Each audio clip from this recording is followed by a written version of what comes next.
So over the past few weeks, as we have been, as I said, exploring this question of climate change and nature and environment and our stewardship of that environment, I must confess, and I think some of you have probably experienced this as well, that there's been kind of an underlying question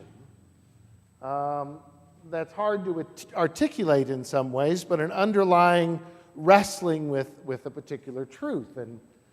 And I have to say that's true of me as well, because what I've struggled with, even as I've been wrestling with these questions, what I've struggled with is a far deeper question than I anticipated I would have to.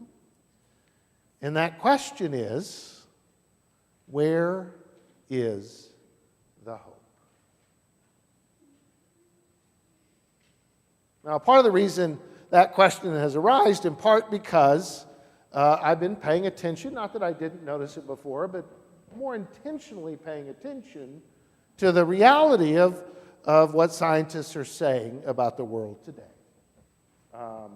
And seeing these articles show up in the New York Times, in particular articles which show that in an alarming rate, and in many ways far more than they anticipated, the carbon dioxide is filling up our atmosphere at an alarming rate, and in some ways faster than we expected. The ocean is warming, and the polar ice caps are melting.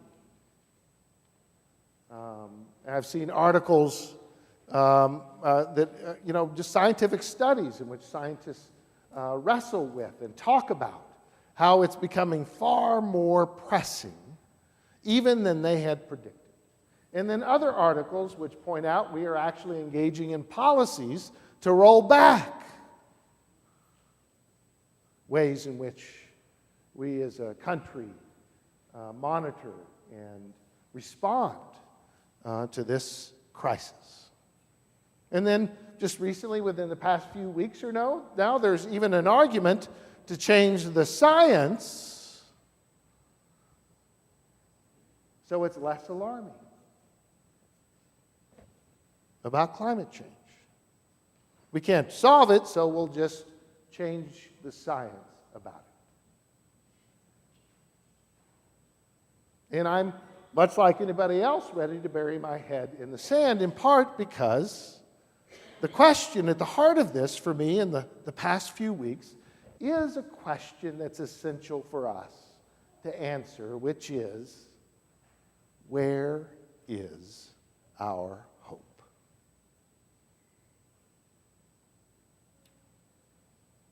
I recently came across a description of why it's so difficult for us to come to grips with what's going on around us, and I wanted to highlight it for us. And this author argues that it's hard to imagine a threat that is better able to elude our understanding, a threat better to elude our response, than one that is more abstract, more insidious, more abstract, and in the sense so far beyond our imagination, a threat that's hard to imagine than the presence of too much carbon dioxide in the environment. And part of the reason that is hard for us to grasp is it's odorless, invisible. It's not something we can see. And the reality is the biggest source of that carbon dioxide is, to be quite honest, brothers and sisters, far out of our local control, isn't it? I mean, we can do our best, but the reality is the way to respond to this is going to require something much larger than our own individual choices. And so we feel hopeless. The truth is that actually to really grasp this idea, it takes far more scientific sophistication than you and I probably have, or than our politicians or folks have, about how to tackle this issue. And Part of the reason it's such a hard thing to do is it's going to require that we actually work together. Business leaders, politicians, everyday people, that in order to respond to this, it's going to require that we have to work together. That sounds pretty hopeless, doesn't it? So in many ways, our response to the question of where is the hope might come in two ways. One is kind of this Pollyannish optimism. Oh, don't worry about it. It's going to fix itself. We'll come up with something. It doesn't really require us to do anything. Somehow it'll all work in the end. It's one response that might give one hope.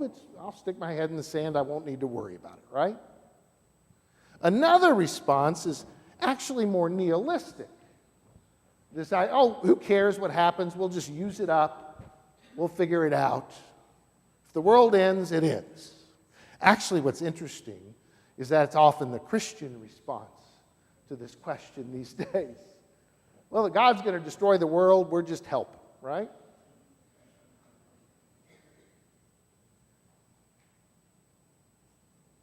So where's the hope? That's a question we've got to answer. Now, Paul, writing this letter to these followers of Jesus living in Rome, a small minority of people living in a challenging, scary kind of world. What does it mean to live out our faith? How do we, they're seeing brothers and sisters, members of that community being persecuted, being killed, because they just wanted to follow a Jesus. And what was the radical thing he said? Essentially, just be kind to each other. And he's being killed for that. And so he writes to them. And what's interesting is the source of hope, what's interesting about that is that he describes it in this way. He says, "For the creation waits with eager longing in hope that the creation itself will be set free, for we know the whole creation has been groaning in labor pains." Now, what's interesting about that is that Paul sees creation as the thing that will be saved, not just human beings. That Paul sees all of creation laboring and will one day be made whole. It reminds me of that passage from the Gospel of John, the one that we'll see often written, "For God so loved the world." A word that can be translated, "For God so loved creation." God sent the Son into the world, creation, not to condemn it, but so that it may be saved. So even Paul, writing in the first century, sees salvation not just simply about our individual souls, that the faith is not about hell insurance, but that salvation involves all of the creation around us. And the truth of this is that God is at work accomplishing it. Now, what struck me were the lines ending the portion we read this morning. "For in hope we are saved." Now, hope that is seen is not hope. Isn't that a weird thing to say? A hope that you can see or envision is not really hope. Hope is when you struggle to see and to believe and to trust that the real hope is found there. And so maybe the truth is our very struggle to find hope in the midst of this challenge is a source of hope in which we can move forward and be part of the change that needs to happen.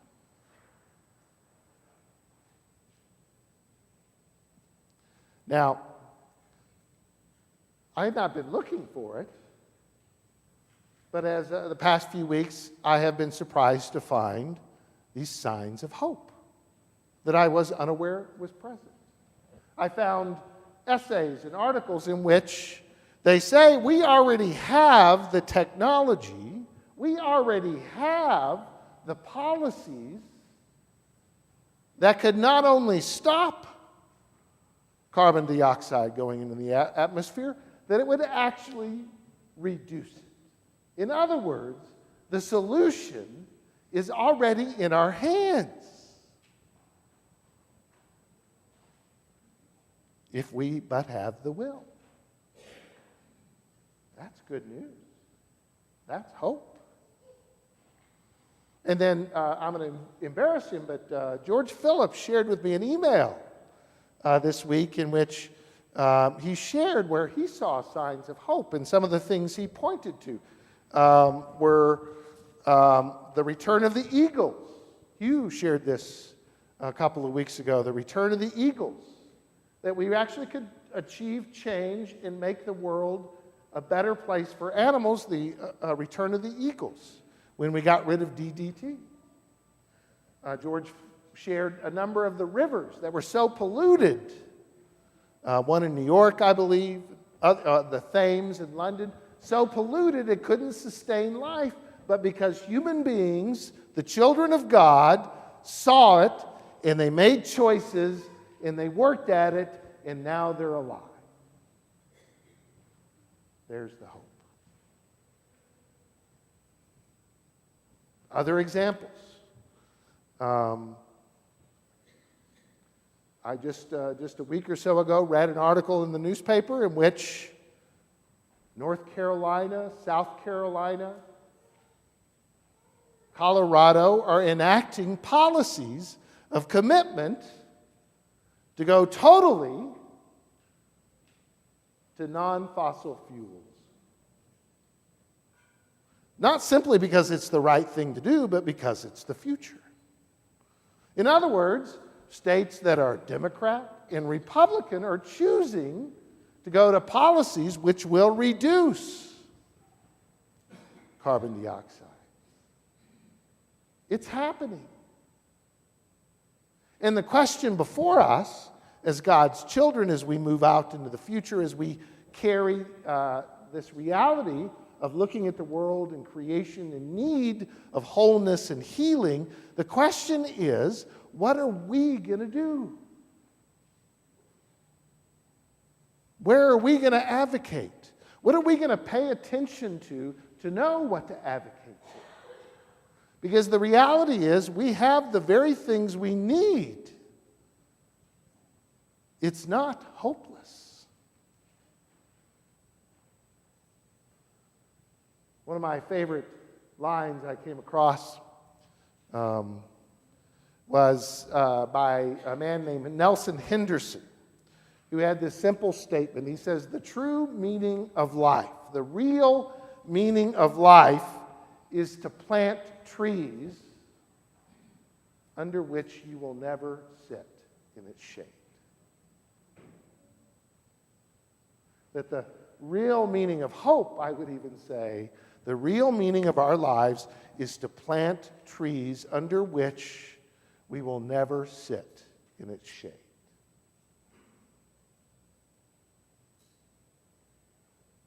That's our hope. To God be the glory this day and forevermore. Amen.